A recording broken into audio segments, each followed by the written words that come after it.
जय हिंद। आइए अब हम लोग जो है इंडिया में किस प्रकार से लोकपाल और लोकायुक्त की नियुक्ति होती है, ठीक है, और किन के रिकमेंडेशन के बाद इन संस्थाओं को जो है इस्टेब्लिश करने का बहुत सरकारों के द्वारा प्रयास किया गया। और अंतोगत्वा हम लोग जो है एक पॉपुलर एजिटेशन के बारे में जानते हैं, ना जारे का आंदोलन, जो कि करप्शन के अगेंस्ट में ही था और वो बेसिकली लोकपाल और लोकायुक्त की नियुक्ति की ही मांग कर रहे थे और बहुत सारे डिमांड थे, उसमें एक डिमांड यह भी था, ठीक है। तो लोकपाल, ठीक है, ऐसे ही नहीं, मतलब कह सकते हैं इस इंस्टीट्यूशन को इस्टेब्लिश किया गया। इसके पीछे बहुत ही एक लंबा एजिटेशन और बहुत सारे कमीशन और आयोग के गठन के, कह सकते हैं, रिकमेंडेशन और रिपोर्ट के बाद इसे जो है इस इंस्टीट्यूशन को इस्टेब्लिश किया गया। तो जैसे हम लोगों ने प्रीवियस क्लास में स्वीडन और जितने भी स्कैंडिनेवियन कंट्रीज हैं उसके बारे में जाना कि वहाँ सबसे पहले लोकपाल और लोकायुक्त ओम्बड्समैन इंस्टीट्यूशन को जो है पार्लियामेंट के थ्रू जो है उसकी स्थापना की गई। तो स्वीडन और लोकायुक्त और लोकपाल की जो फीचर्स था उसके बारे में भी पढ़ा, मतलब important characteristics of the Lokpal of the Sweden country, ठीक है। और बहुत सारे कंट्री है जैसे नॉर्वे है, न्यूजीलैंड है, तो बहुत सारे ऐसे स्कैंडिनेवियन कंट्रीज हैं जिसमें कि लोकपाल की संस्था और लोकपाल और लोकायुक्त ऐसी व्यवस्था की गई ताकि लोगों के आम जो है जनता है, कॉमन पीपल है, उनके सिटीजन को जो है या उन तमाम लोगों, वो तमाम लोग जो है, तमाम सिटीजन जो है, उन सिटीजन के ग्रीवेंसेस को, उनकी शिकायतों को रिट्रेस करने का एक मैकेनिज्म बनाया जाए ताकि जो इतने करप्शन वगैरह होते हैं या किसी को अब्यूज करना होता है, एक प्रकार से अब्यूज हुआ ना, कोई अगर ऑफिसर्स, कोई अगर पॉलिटिशियंस अगर घूस मांगता है या कोई भ्रष्टाचार जैसी गतिविधियों में इंडल्ज रहता है तो वो अपने पावर, अपने पोजीशन, अपने कुर्सी का दुरुपयोग ही कर रहा है, ठीक है, मिसयूज ही कर रहा है, एक प्रकार से अब्यूज ही कर रहा है। तो उन सिटीजन के ऊपर अपना एक प्रकार से अधिपत्य और एक प्रकार से उस कुर्सी का गलत फायदा ना उठाए, ठीक है, और जो जिस सर्विस के लिए बना है वो अपने कार्य को, अपनी ड्यूटीज को जो है पूरी, कह सकते हैं, फेथफुली डिस्चार्ज करे, सिटीजन जो है परेशान ना हो। उनको कह सकते हैं, एक सिंपल सी बात है कि Aadhaar card, voter I card, PAN card या फिर राशन कार्ड या फिर जो भी जैसे ड्राइविंग लाइसेंस वगैरह बोलते हैं कि 5,000 दे दो आपका ड्राइविंग लाइसेंस बन जाएगा। तो ये सब जो ऐसे कह सकते हैं कि बिचौलिए, घपलाबाजी या फिर घुसखोरी या बैकडोर होता है ना, वो तो बहुत सारे ऐसे करप्शन होते रहते हैं डे टू डे। आप देखते हैं कॉमन से सर्विस सेंटर में जाते हैं या फिर सिंपल सी बात है आप block level, panchayat level, district level, तो करप्शन बहुत जगह जो है इंडल्ज है। इवन की जो बड़े बड़े मिनिस्ट्रियल, कई बार जो है मिनिस्टर वगैरह भी देखो करप्शन है, नेता वगैरह तो खैर पकड़े ही जाते हैं। तो बहुत सारे ऑफिसर्स, हायर अथॉरिटीज़ के ऑफिसर्स जो है इसमें इंडल्ज कभी कभी होते हैं। तो सेंट्रल विजिलेंस वगैरह या ईडी वगैरह, रिसेंटली एक न्यूज आया कि एक आईपीएस ऑफिसर के घर के नीचे में तहखाना मिला है जिसमें कि करोड़ों रुपया पाए गए हैं यूपी में। और यूपी में देखो कन्नौज में इत्र में 200-250 करोड़ पकड़ा है। तो आप कह सकते हैं कि करप्शन, ब्लैक मनी और बहुत सारी ऐसी चीज़ें हैं जिससे कि जनता जो है, कह सकते हैं ना, कि उसमें घिसती है, पिटती है और जनता का at the end of the day नुकसान होता है। तो जनता का जो शिकायत है उसके निपटारे के लिए लोकपाल और लोकायुक्त की जो है व्यवस्था और इस संस्था को इस्टेब्लिश किया गया था, ठीक है। तो सबसे पहले देखते हैं एडमिनिस्ट्रेटिव रिफॉर्म कमीशन, ठीक है। एडमिनिस्ट्रेटिव रिफॉर्म कमीशन बीच बीच में बैठते रहती है। यह आयोग का मतलब मेन उद्देश्य और पर्पस यही है बैठाने का कि एडमिनिस्ट्रेशन जो है उसमें और किस प्रकार से इफिशियंसी लाया जाए, उसमें किस प्रकार से, और कह सकते हैं ना कि अच्छी तरीके से ट्रांसपेरेंसी लाया जाए, ठीक है, ताकि जनता का जन कल्याण हो सके, उसका वेलफेयर हो सके। तो एडमिनिस्ट्रेटिव रिफॉर्म कमीशन जो कि 1966 टू 1970, ठीक है, 1966 से लेके 1970 में जो है इनका अपना एक रिकमेंडेशन आता है, रिकमेंडेशन, सुझाव, रिपोर्ट को, ठीक है, जिसमें कि यह कह सकते हैं कि अपने रिकमेंडेशन में ये सुझाव देते हैं, सलाह देते हैं, recommended setting up to special authorities. तो ऐसे स्पेशल अथॉरिटीज को सेटअप करने के लिए इनके द्वारा रिकमेंड किया जाता है and designated as a Lokpal and Lokayukta. और उसे किस चीज के नाम में डेजिग्नेट कर रहे हैं, तो लोकपाल और लोकायुक्त के बारे में, ठीक है। For redressal of citizen grievances, मतलब आम जनता जो कॉमन सिटीजन है उसकी शिकायतों के निपटारा के लिए। अब जैसे आप कोई भी सिंपल सी है, ब्लॉक लेवल पे ही बहुत सारे काम होते हैं। आप ब्लॉक में जा रहे हो, आपके जन्म प्रमाण पत्र बनाना हो, आपको आपके स्कूल से संबंधित कोई भी मतलब डॉक्यूमेंट आपको अगर स्कूल में सबमिट करने हो तो वहाँ से कुछ अगर डॉक्यूमेंट चाहिए, आवासीय में कुछ बहुत सारे ऐसे डॉक्यूमेंट होते हैं जो कि हमें अपने ब्लॉक लेवल पे जो है गवर्नमेंट से अप्रूव कराने होते हैं। कई बार जो है आप शिकायत लेकर कुछ थाना वगैरह में जाते हैं, हो सकता है कि पुलिस आपके केस नहीं ले रही हो। बहुत सारे ऐसे केसेस होते हैं जब आप देखोगे कि आप जाओगे ब्लॉक लेवल पे या कहीं भी डिस्ट्रिक्ट लेवल पे, तो वहाँ के जो लोकल एडमिनिस्ट्रेटर होते हैं हो सके आपके साथ अच्छे से बिहेव नहीं कर रहे हो, बोलते हैं ना कि अच्छा अभी सर बिजी हैं, कल आना। और कल आए तो फिर बोले यार तो आए तो मीटिंग में गए हैं, कल आना। तो ये एक मिसयूज ऑफ पावर है। आप एक पूरी डेट बताइए भाई इतने बजे आएंगे, हम इतने बजे मिलेंगे। अगर आपकी टाइम की इंपॉर्टेंस है, हमारी भी टाइम की इंपॉर्टेंस है। दूसरी बात है, हो सकता है यह एक टाल बैटाल करने का माध्यम बनाया जा रहा हो, जो कि उसका फिर वह काम नहीं किया जा रहा हो, या फिर वो किसी बैक डोर से यह कहलवाना चाहते हैं कुछ ले और दो तब आपका काम करेंगे। कई बार देखोगे कि ऑफिस में जो है बहुत सारे जो कह सकते हैं ना, एक समय था कि लिबरलाइजेशन से पहले रेट टैपिज्म हुआ करता था, कि मतलब एक बार लाल फीताशाही हुआ करती थी मतलब अफसर वगैरह में, कि मतलब जितने भी बाबू और बड़े ऑफिसर्स होते थे उनमें उनके परमिशन के बिना जैसे कोई इंडस्ट्री या कोई भी चीज़ जो है इस्टेब्लिश नहीं होती थी। तो उस वक्त क्या होता था, उसका जो है कि अगर कोई भी फाइल पड़ी है तो ऑफिस में पड़ी है, और ये तो उसकी डिस्क्रिमिनेटरी पावर है, मतलब विशेषाधिकार है कि कब उसे साइन करके दें। कोई तो जोर जबरदस्ती या टाइम फिक्स है नहीं, तो हो सकता है 6 महीना आपकी जो बिल है वो वहाँ पेंडिंग है, अप्रूव ही नहीं किया जा रहा हो। तो यह भी एक प्रकार का मिसयूज है। और बिल को जल्दी और स्पीडी अप्रूवल के लिए फिर जो कॉन्ट्रैक्टर है या वर्कर है वो क्या करते हैं कि चलो 10% तुम ले लो, बिल तो अप्रूव कर दो। तो ये सब सारी चीज़ें हैं। तो ये सब करप्शन जो है अगर ऐसा होता है तो जनता कहाँ जाए। सबको तो ये पॉसिबल नहीं है कि सब लोग कोर्ट दौड़े, कोर्ट की अपनी एक लिमिटेशन है। वहाँ भी जो है केसेस इतने पेंडिंग है, more than 4 crore cases were pending in the session court, मतलब डिस्ट्रिक्ट कोर्ट, हाई कोर्ट और सुप्रीम कोर्ट और ट्राइब्यूनल्स वगैरह मिला के।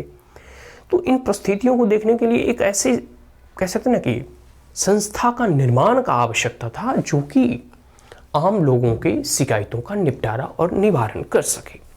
ठीक है, तो उसी के लिए for redressal of the citizen grievances, आम लोगों के जो है ग्रीवेंसेस को डील करने के लिए इस लोकपाल और लोकयुक्त की व्यवस्था जो है ARC रिपोर्ट में इन 1967 टू 1970 में इनके रिकमेंडेशन में यह आया। तो पैटर्न, किस पैटर्न पर अब इसकी मतलब स्थापना की जाए या किस पैटर्न पर जो है एक प्रकार से इस इंस्टीट्यूशन को इस्टेब्लिश किया जाए। तो सबसे पहले हम लोगों ने पढ़ा था कि 1968 में, ठीक है, सबसे पहले जो है स्वीडन में इसका ओरिजिन हुआ था। लोकपाल जो संस्था है इसका ओरिजिन स्वीडन में हुआ था। तो हम लोगों ने उसी पैटर्न पर, ठीक है, the institution of ombudsman in Scandinavian countries and the parliamentary commissioners for investigation in New Zealand. देखो, जो लोकपाल और लोकयुक्त की जो व्यवस्था स्कैंडिनेवियन कंट्रीज, स्वीडन वगैरह, नॉर्वे वगैरह में की गई है, उसी तर्ज पर, उसी आधार पर भारत में भी लोकपाल और लोकयुक्त की नियुक्ति व्यवस्था फीचर्स होने चाहिए। और साथ साथ द पार्लियामेंट्री कमिश्नर, जो पार्लियामेंट्री कमिश्नर होंगे, ठीक है, और जो मैटर को इन्वेस्टिगेट करेंगे, जिसकी जांच पड़ताल करेंगे, वो न्यूजीलैंड की तरह होना चाहिए। तो ये एग्जाम्पल के तहत जो है इनकी रिकमेंडेशन और सुझाव में ये बताया गया है। आगे है कि Lokpal deal with the complain against the ministers, ठीक है, and secretaries at the central and state level. और इसमें यह भी बताया गया कि 2 इंस्टीट्यूशन, ये हम लोगों ने पढ़ा था, 2 स्पेशल अथॉरिटीज, लोकपाल और लोकायुक्त। आगे इसमें कहा जा रहा है कि लोकपाल जो होंगे वह मिनिस्टर, मतलब मंत्रालय से संबंधित, और जो मंत्री वगैरह जो घूस को लेते हैं, देखते हो आप, देखोगे कि नेता में एक आम मामूली सा मुखिया, विधायक या सरपंच या कोई भी बड़ी संसद वगैरह बन जाता है, करोड़ों रुपया का मालिक हो जाता है, 200 गुना की संपत्ति की, कह सकते हैं 200% की रफ्तार से उसकी संपत्ति की अभिवृद्धि होती है 5 सालों में, क्योंकि हर साल जो है जब नॉमिनेशन होता है तो वो अपनी आय का विवरण देते हैं कि हमारे पास इतनी प्रॉपर्टी है, ठीक है, वो तो उनकी प्रॉपर्टी है, और फिर उनके चाचा ताऊ भतीजे का भी प्रॉपर्टी बहुत बढ़ जाता है, ठीक है।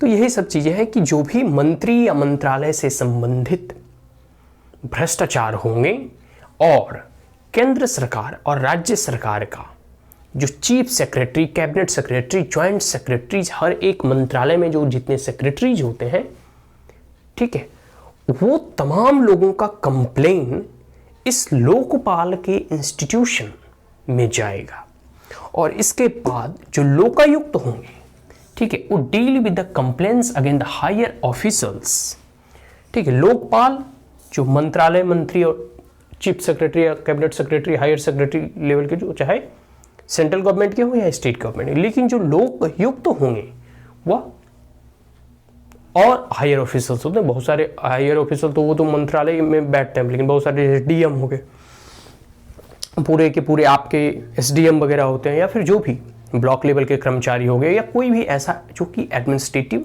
ऑफिसर्स हो, ठीक है। तो वैसे कंप्लेन को लोकायुक्त उसे डील करेंगे। तो ये जो है शुरुआत में उसकी रिकमेंडेशन आया, और इसके बाद अपॉइंटमेंट के लिए भी कहा गया कि कौन इन्हें अपॉइंट करेंगे। तो अपॉइंटेड बाय द प्रेसिडेंट, इनकी नियुक्ति जो है राष्ट्रपति के द्वारा की जाएगी, लेकिन with the CGI consultation speaker of the Lok Sabha and Rajya Sabha. देखो, सुप्रीम कोर्ट के जो चीफ न्यायाधीश होते हैं, मुख्य न्यायाधीश होते हैं, उनके सलाह मशवरा के बाद, स्पीकर जो होते हैं लोकसभा के, उनके सलाह के बाद, और चेयरमैन मतलब राज्यसभा, चेयरमैन मतलब वाइस प्रेसिडेंट, इन तीनों के सलाह के बाद यह निर्णय लिया जाएगा कि किन व्यक्ति को, किन फलाना व्यक्ति या किन ऐसे इमिनेंट जुरिस्ट को, या कोई भी व्यक्ति जो इस पद के लिए एलिजिबल होंगे, क्वालिफाइड होंगे, उन्हें लोकपाल और लोकायुक्त के पद पर नियुक्त किया जाए। तो प्रेसिडेंट तो उनकी नियुक्ति करेंगे, लेकिन इन तीनों के रिकमेंडेशन के बाद।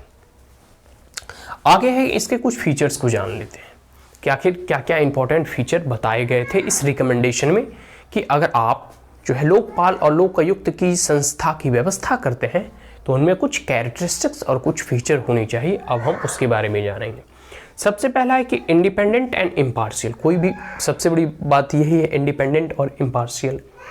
अब जैसे भारत में यूपीएससी है, इलेक्शन कमीशन है, ठीक है, सीबीआई है, सेंट्रल विजिलेंस डिपार्टमेंट है, और बहुत सारे ऐसे आयोग वगैरह हो।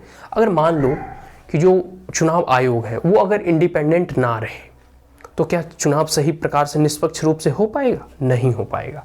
ठीक उसी प्रकार अगर लोकपाल और लोकायुक्त की हम व्यवस्था तो कर दें, लेकिन ये अगर सभी जो है पूरे के पूरे एग्जीक्यूटिव से अगर ये स्वतंत्र ना हो तो क्या यह अपने कार्य को, अपने ड्यूटीज़ को फ्री एंड फेयर डिलीवर कर पाएगा? पॉसिबल ही नहीं है। वही है इंडिपेंडेंट एंड इम्पार्शियल, पूरी तरह से स्वतंत्र और निष्पक्ष होनी चाहिए यह लोकपाल की संस्था या लोकपाल और लोकायुक्त की जो व्यवस्था भारत में होगी। तो सबसे पहला और इम्पॉर्टेंट फीचर यही दिया गया है कि इनमें इनकी स्वतंत्रता किसी भी परिस्थिति में अपने केसेस के डिसएडवांटेज या एडवांटेज के लिए इनकी स्वतंत्रता में कोई दखलंदाजी नहीं करेगा। इसलिए आगे हम लोग पढ़ेंगे कि इस इंस्टीट्यूशन को कोई भी एक्जीक्यूटिव इंटरफेयर से बाहर रखा गया है और ये अपने रिपोर्ट जो है डायरेक्ट पार्लियामेंट को टेबल करते हैं। ठीक है, पहला ये हो गया। दूसरा, investigation and proceedings are informal. देखो, बहुत सारी चीज़ें होता है, जैसे कभी कभी होता है कि आप अगर कोई गलती करते हैं और अगर आप कह सकते हैं कि गवर्नमेंट ऑफिसर्स हैं तो आपके डिपार्टमेंट की एक इंक्वायरी क्यों होती है, ठीक है, इंटर डिपार्टमेंट इंक्वायरी। अब है कि इनके द्वारा जो इंक्वायरी की जाएगी, इन्वेस्टिगेशन की जाएगी, जो प्रोसीडिंग्स होगी वो सब सारे इनफॉर्मल होंगे, फॉर्मली किसी को बताया नहीं जाएगा।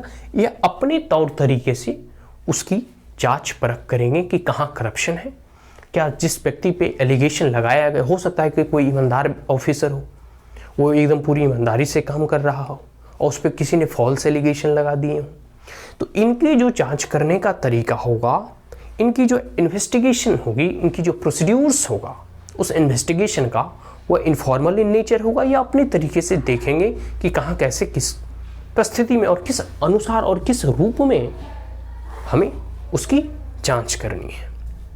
ठीक है।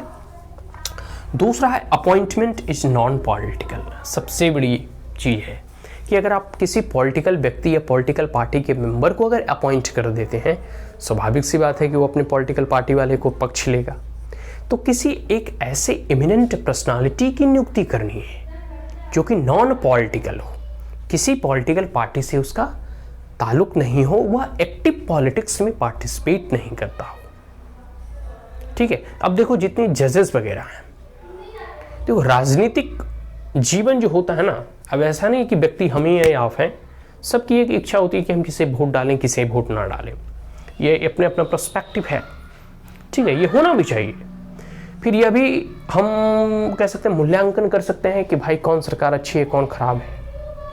बट जो ऑफिसर्स वगैरह होते हैं या जो न्यायपालिका वगैरह या न्यायाधीश वगैरह होते हैं, वो पब्लिकली किसी भी जल्दी सरकार की क्रिटिसाइज नहीं करते। हाँ, जजमेंट में कुछ फैसला आ सकता है, ऑफिसर जो कार्य कर रहे हैं वो माइन्यूटली करते रहते हैं।